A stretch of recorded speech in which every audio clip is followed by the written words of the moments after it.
dough is just 3 ingredients: 4 cups of flour, half teaspoon salt, and 1 cup of hot water initially. Hot water will actually denature the proteins in the flour and minimize gluten development. Now, we don't want that for bread because in bread you're aiming for structure and for gluten formation, but this kind of dough is perfect for scallion pancakes and for dumplings, where we want a dough that has a little bit of chew but not too much, and a dough that's easy to roll out. Knead the ball into a soft, sticky dough. Brush it with oil to prevent it from drying out, and then cover it and let it rest for at least 30 minutes. Chinese flour is sold in 3 varieties: 低筋, 中筋, and 高筋面粉, which is equivalent to cake flour, all-purpose flour, and bread flour. And which one you use will be dependent on what you're making, and usually for scallion pancakes and for dumplings, all-purpose flour is the flour of choice. But the difference is that US brands of all-purpose flour are actually higher in gluten content than Chinese all-purpose flour, and this means that it will result in a tougher scallion pancake. The way to work around this is just to use a blend of cake flour and all-purpose flour, and that way you can reduce the gluten content in the flour to kind of mimic the same texture that we're looking for. Obviously, if you only have all-purpose flour, that's totally fine, but this is just a minor point for those looking to get the best results.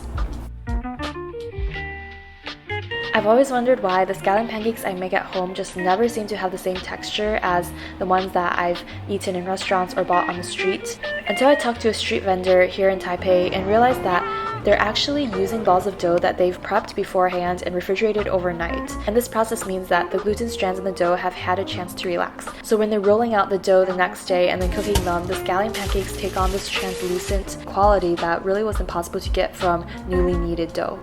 So I tried refrigerating my own dough overnight to test this hypothesis, and I'm happy to say that I finally achieved that elusive texture that I've been trying to replicate this whole time.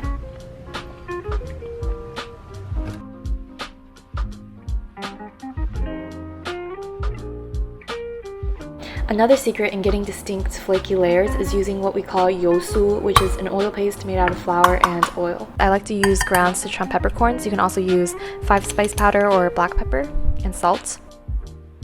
And then we're going to heat up some oil and pour it on top of the flour and the scallions. This way it'll release some of the aromatics and create better flavor for the pancakes.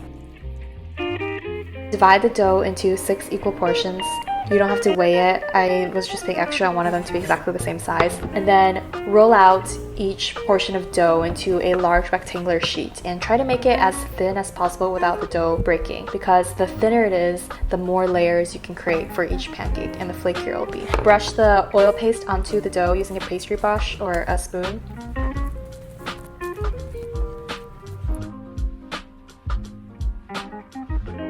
There's several ways you can roll up the scallion pancakes. There isn't really a right way or a wrong way. I decided to try out 6 different ways. You can just pick one that looks simple or that you want to experiment with. If you're feeling extra like me, you can also just make 6 different versions and see which one you like the best. So for method 1, you want to roll up the rectangle jelly roll style and then stretch it out to form this rope and coil it up. And you want to flatten it and set it aside to rest. This is the simplest technique, and I found that it makes a pretty good pancake. A lot of layers in there, nice and crispy. The second method is similar, but instead of rolling from one side, you're going to start from both edges and meet in the middle. Instead of coiling the rope from one direction, you also want to start on both ends, and then stack these on top of each other and flatten. This one is actually my personal favorite. I found that it does have a lot more layers just due to the multi-directional rolling and coiling, and it turns out really well every single time. Now for the third method, take the rectangle and start folding it like a fan or an accordion, where the layers are stacked on top of each other, and then stretch out the rope and coil it again, making sure that the side with the exposed filling is facing you so that when you're rolling it up, the filling will stay inside and not leak out. For this pancake, the layers are a lot more pronounced, and because of the multiple stacked edges, the texture is a bit chewier. Method number 4 is the cut and roll. So you want to fold the rectangle in half, then cut it with a knife. Don't cut past the edges. Open it up, and then roll the whole thing to form a rope. Then you're going to coil it and press it flat and let it rest as usual. This one reminds me a lot of this northeastern Chinese version, which is called shou dropping. So if you make this one, I don't recommend slicing it. It's just really fun to eat by pulling apart with your hands. Now for number 5, this is an interesting method where you roll out the dough into a long skinny rectangle. Then fold the layers in, flatten out the ends with a rolling pin to eliminate the thick edges, and then fold the flaps towards the center. It will be kind of like a square, but then pull on the edges and tuck them underneath to make a circle. I really like this method because all the layers are stacked inside and they're hidden. So the outside gets incredibly crispy when you fry it, and then the layers will reveal themselves when you pull the pancake apart. Method number 6 is what I call the noodle pancake. And this one is the coolest, but also the most time-consuming. You want to first coat both sides of the rectangle with oil paste. Then fold it into thirds, cut it with a knife vertically into thin noodle-like strips. It's kind of like making homemade pasta. Separate each strand, lay them on top of each other, and then gather this rope and coil from right to left. This one is by far the crispiest. The scallion pancake comes out like this basket of tangled, crispy threads, and it's also the most flavorful because you have coated the dough on both sides with the oil paste.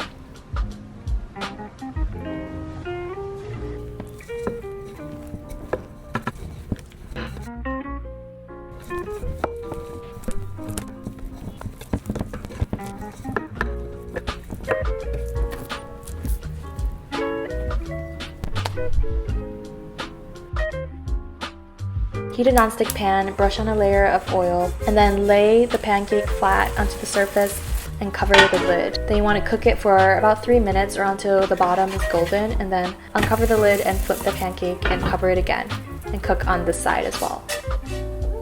Then brush the pan with a new layer of oil and repeat with the remaining pancake.